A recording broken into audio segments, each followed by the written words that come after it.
अहंकार का नाश होता है। अंग्रेजी में भी कहा गया है, pride must have a fall, घमंड का पतन अवश्य होता है। छठा प्रश्न, साहस और शक्ति के साथ विनम्रता हो तो बेहतर है। इस कथन पर अपने विचार लिखिए। उत्तर, साहस और शक्ति वीर के आभूषण है। व्यक्ति में वीरता हो, साहस हो, धैर्य हो और साथ ही साथ विनम्रता हो तो उसकी वीरता और चमक जाती है। सोने में सुहागा ही वीर में विनम्रता है। विनम्रता से ही अहंकार का नाश होता है। लक्ष्मण और परशुराम में वीरता और साहस तो है, पर विनम्रता का अभाव है, अतः दोनों अहंकारी और निरंकुश दिखाई देते हैं। इसके विपरीत राम में वीरता है, साहस है, धैर्य है और विनम्रता भी है। राम की विनम्रता उन्हें महान बना देती है, पर परशुराम और लक्ष्मण दोनों के अहंकार उन्हें निरंकुश, उद्दंड और प्रलापी वीर बताते हैं। यही कारण है कि राम का चरित्र अनुकरणीय और प्रशंसनीय है, पर परशुराम और लक्ष्मण का चरित्र यहाँ न तो अनुकरणीय है और न प्रशंसनीय है।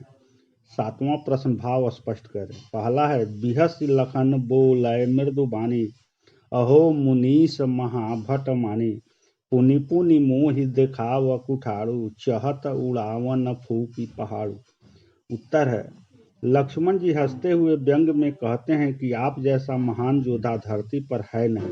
आप फरसा दिखाकर डराना चाहते हैं, आप फूंक से पहाड़ को उड़ाना चाहते हैं। वीर अपनी प्रशंसा स्वयं नहीं करते, अपने पुण्य या यश का गान नहीं करने की चेतावनी धर्मशास्त्र देते हैं।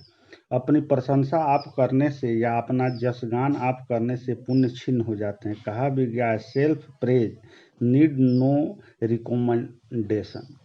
ख जो प्रश्न है, यहाँ कुम्हड़ बतिया को नाम जो तर्जनी देख मरी जाही, देख कुठार सरासन बाना, मैं कछु कहा सहित अभिमान। इसका उत्तर है, परशुराम जी धनुष टूटने पर क्षत्रिय भेष में आए। पीठ पर तर्क, साथ में धनुष बाण और फरसा था। उनके इस रूप को देखकर लक्ष्मण जी उनका उपहास करने लगे कि आप अपने को भारी योद्धा समझ रहे हैं और हम भी कोई निर्बल नहीं है जो आपकी तर्जनी अंगुली को देखकर भयग्रस्त होकर सिकुड़ जाऊं।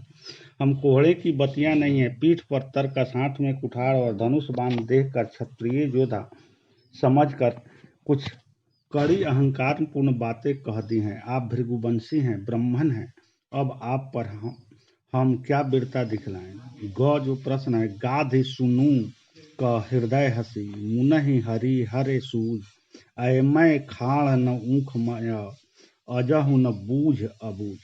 उत्तर है, परशुराम जी की अहंकारपूर्ण बातें सुनकर विश्वामित्र मन में हंसने लगे और मन ही मन कहने लगे कि मुनि जी को सब कुछ हरा हरा ही दिखाई पड़ रहा है। राम लक्ष्मण को साधारण क्षत्रिय कुमार समझकर हराने का सपना देख रहे हैं। उन्हें पता नहीं है कि राम लक्ष्मण ईख की बनी हुई खाण नहीं है जिन्हें वे निगल जाएंगे। राम लक्ष्मण तो लोहे के चने हैं जिन्हें चबाना आसान नहीं है। आठवां प्रश्न है, पाठ के आधार पर तुलसी के भाषा सौंदर्य पर 10 पंक्तियां लिखें। उत्तर, तुलसीदास की भाषा अवधी है। उनके शब्द बहुत सटीक और प्रभावशाली हैं। चौपाई, दोहे और सोठे में भाषा को सजाया है। भाषा में लय है। तुलसी का कथोपकथन बहुत ही अनूठा है। मुहावरों, लोकोक्तियों और अलंकारों का बड़ा ही सुंदर और आकर्षक प्रयोग किया गया है। तुलसी की भाषा के संबंध में सुधि समालोचक आचार्य रामचंद्र शुक्ल ने अपने हिंदी साहित्य के इतिहास ग्रंथ में लिखा है, हिंदी कविता के प्रेमी मात्र जानते हैं कि तुलसीदास का ब्रज और अवधी दोनों भाषाओं पर समान अधिकार था। ब्रजभाषा का जो माधुर्य हम सूर सागर में पाते हैं, वही माधुर्य और संस्कृत रूप में हम गीतावली और कृष्ण गीतावली के रूप में पाते हैं। ठेठ हिंदी की जो मिठास पद्मावत में मिलती है, वहीं जानकी मंगल, पार्वती मंगल, बरवय रामायण और रामलला नहछू में हम पाते हैं। यह सूचित करने की आवश्यकता नहीं है कि न तो सूर का अवधी पर अधिकार था और न जायसी का ब्रजभाषा पर। तुलसी का अवधी और ब्रजभाषा पर समान अधिकार था।